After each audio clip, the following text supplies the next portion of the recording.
अस्सलाम वालेकुम व्यूअर्स, मैं हूं आपका होस्ट अब्दुर्रहमान और आज डिस्कस करेंगे हुकूमत पाकिस्तान ने गैस एक्सपोर्ट करने के प्लान के ऊपर गौर व खोज शुरू किया है। जी हां, पाकिस्तान गैस एक्सपोर्ट करना चाहता है और इसकी वजह कोई पाकिस्तान में गैस के नए कुएं दरियाफ्त होना हरगिज नहीं है, बल्कि हम जो कतर से महंगी गैस खरीदते हैं उसकी पाकिस्तान में कंजम्पशन मुसलसल कम हो रही है। इस वजह से पाकिस्तान की अब ख्वाहिश है कि बजाय इस महंगी गैस को खरीद कर हम उससे महंगी बिजली बनाएं और आवाम उससे अफोर्ड ना करें, हम इस गैस को आलमी मंडी के अंदर बेच दें और उससे चार पैसे कमा लें। अब दुनिया भर के अंदर एलएनजी जो होती है वो स्पॉट मार्केट में बिकती है, उसके फौरी तौर पर टेंडर्स होते हैं, मुख्तलिफ मुल्क खरीदते हैं। जैसे पाकिस्तान भी सर्दियों के अंदर अक्सर स्पॉट कार्गोज खरीदता है, लेकिन इसके लिए कतर की रजामंदी बहुत ज़रूरी है। हुआ क्या, पाकिस्तान में जब मुशर्रफ दौर के अंदर अपने गैस के ज़खायर को तबाह किया गया, किस तरह सीएनजी बसें चलाकर, वैगनें चलाकर, गाड़ियां चलाकर अपने तमाम ज़खायर को हमने बहुत हद तक कंज्यूम कर लिया, तो हमें पता लगा कि अब आबादी के लिए उतनी गैस ही नहीं है। हम भागे गए गैस लेने के लिए कतर के पास। तो सन 2015 के अंदर नवाज शरीफ के टेन्योर में 15 साल का एक मुआहदा किया गया और हम लोगों ने कतर से ये डील की कि हम रोज़ाना आपसे 500 MMCFD यानी 5 कार्गोस जो हैं वो गैस के लिया करेंगे, जो शिप्स होते हैं, और अगले 15 सालों के लिया करेंगे और 10 साल बाद जाकर हम इसका रेट रिवाइज करेंगे। वो गैस सिस्टम में शामिल हो गई। उस वक्त मुल्क के अंदर बहुत ज़्यादा गैस की डिमांड थी क्योंकि गैस की लोड शेडिंग घरों में शुरू नहीं हुई थी। फिर इंडस्ट्री को भी गैस चाहिए थी। उस वक्त आलमी मंडी में भी एलएनजी इतनी महंगी नहीं थी, तो काम चलता रहा। लेकिन वक्त के साथ साथ जैसे आलमी मंडी के अंदर ये एलएनजी यानी इंपोर्टेड गैस महंगी होती चली गई, हुकूमत के खसारे बढ़ते चले गए। तो फिर हुकूमत को ख्याल आया कि अब इसका क्या करना है। इंडस्ट्री ने गैस लेना कम कर दी। घरों के अंदर 8-10 घंटे की गैस की लोड शेडिंग शुरू हो गई। तो इस इजाफी गैस को कहीं ना कहीं तो आपने यूज़ करना है। हुकूमत इससे बिजली बनाना शुरू कर दी। शहबाज शरीफ ने बतौर चीफ मिनिस्टर अपने दौर में 4 एलएनजी पर चलने वाले पावर प्लांट लगाए जो 4890 मेगावाट के हैं। लेकिन मसला यह है कि वो पावर प्लांट पाकिस्तान के दूसरी महंगी तरीन बिजली पैदा करते हैं। सबसे ज़्यादा महंगी बिजली पाकिस्तान में पैदा होती है जो कि फर्नेस ऑयल से पैदा होती है। दूसरे नंबर पे आता है हमारा एलएनजी का प्लांट, जिसका एक यूनिट फ्यूल वाइज 25 रुपए की बिजली पैदा करता है। इसी के मुकाबले में अगर हम लोग इंपोर्टेड कोयले से बिजली पैदा करें तो उसके ऊपर हमारा 17 रुपए का फ्यूल लगता है, और अगर हम अपना लोकल थर का कोयला इस्तेमाल कर लें तो सिर्फ 12 रुपए फी यूनिट फ्यूल वाइज कॉस्ट आती है। यानी लोकल थर के कोयले के मुकाबले में एलएनजी से बनाया जाने वाला यूनिट 2 गुना से भी ज़्यादा महंगा होता है। कहाँ 12 रुपए थर कोल से, कहाँ 25 रुपए एलएनजी से। यही वजह है कि हुकूमत हर महीने बिजली के नर्ख तो बढ़ा रही है, लेकिन खसारे कम होने का नाम नहीं लेती।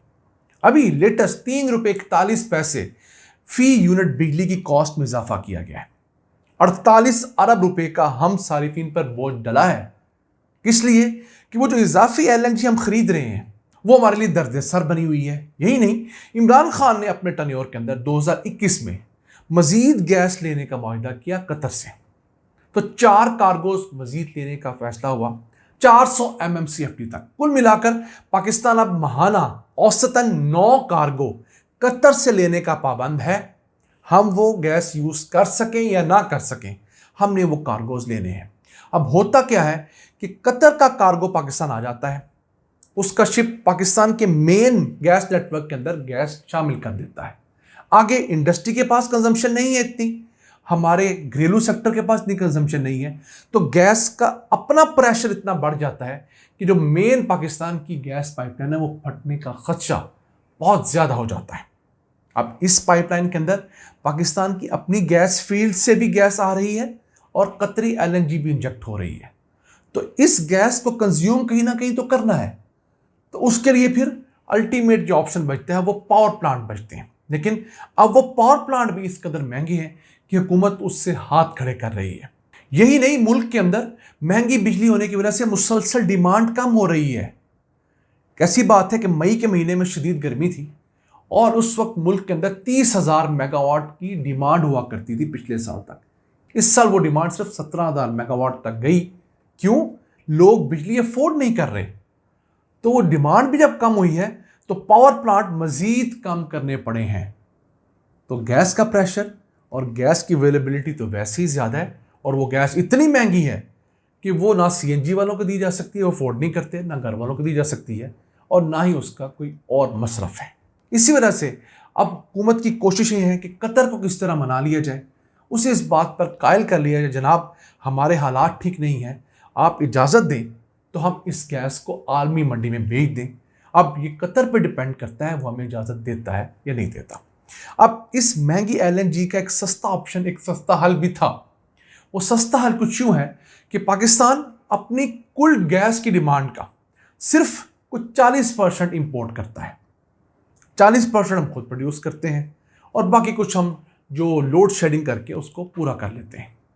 तो अगर पाकिस्तान के अंदर ये कर लिया जाए कि एलएनजी और लोकल गैस का रेट क्लब करके उनकी एक औसत निकाली जाए तो गैस की प्राइस कम हो जाएगी, उसे घरेलू सारिफिन को देने में मसला नहीं होगा और सनतों को भी। इस वक्त प्रॉब्लम यह है कि हुकूमत जो एलएनजी इंपोर्ट करती है उसे उसी इंटरनेशनल रेट के ऊपर ही सारिफिन को बेचती है, जो बहुत महंगी है और मुकामी इंडस्ट्री उसे अफोर्ड नहीं कर सकती। दूसरी तरफ लोकल गैस ऐसे बहुत सारे सारिफिन को इतने सस्ते दामों दी जा रही है कि वो उसे बहुत हद तक ज़ाया करते हैं, यानी कि उससे इनएफिशिएंट पावर प्लांट चलाए जा रहे हैं। कराची के अंदर, बाकी मुल्क में कई जगह पर ऐसा है कि सड़क के एक तरफ वाली इंडस्ट्री का जो गैस का रेट है वो सड़क के दूसरी वाली इंडस्ट्री से 3 गुना महंगा है।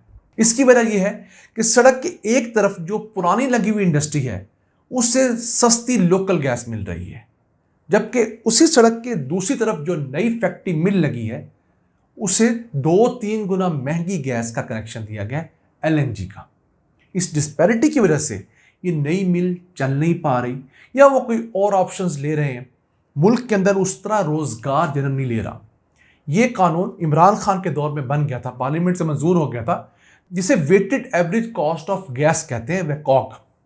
अगर हम लोग एक औसत निकाल लें इंपोर्टेड और लोकल गैस की तो इस महंगी एलएनजी की प्राइसेस हम कम से कम 50% तक कम कर सकते हैं, जिससे मुल्क के अंदर गैस की डिमांड बढ़ेगी और उस बढ़ती डिमांड की वजह से हमें कतरी गैस कंज्यूम करने में आसानी होगी।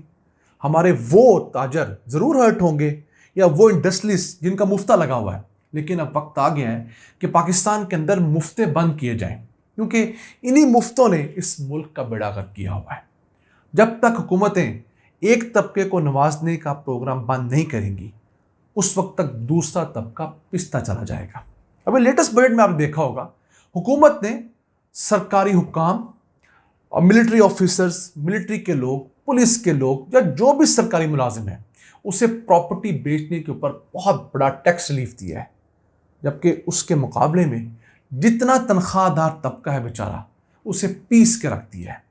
बल्कि कई तनख्वाहदार लोग ऐसे हैं जो हाई ब्रैकेट के हैं, उनकी सैलरी पर 45% टैक्स लग चुका है। वो लोग अपने बच्चे प्राइवेट स्कूल में खुद पढ़ाते हैं, प्राइवेट अस्पतालों में खुद इलाज करवाते हैं, अपने घर खुद बनाते हैं, ईच एंड एवरी अपनी नीड खुद पूरी करते हैं। रियासत उनको बुनियादी ज़रूरियात भी नहीं देती, लेकिन टैक्स उनसे लिया जा रहा है स्कैंडिनेवियन कंट्रीज जितना। वहाँ पर टैक्स लिया जाता है लेकिन उतनी सहूलियात भी दी जाती है, यहाँ पर सिर्फ टैक्स न जोड़ा जाता है। हम इस मामले में इस मुल्क के तनख्वाहदारों के साथ हैं और उनसे रिक्वेस्ट करेंगे कि वो अपनी आवाज़ बुलंद करें, मीडिया पे भी, सड़कों पे भी पुरअमन एहतजाज करें, ताकि आपके साथ किया जाने वाले जुल्म बंद हो सके। नाज़रीन, था आज का एपिसोड। अपने मेज़बान अब्दुल रहमान को इजाज़त दीजिए। अल्लाह के बाद।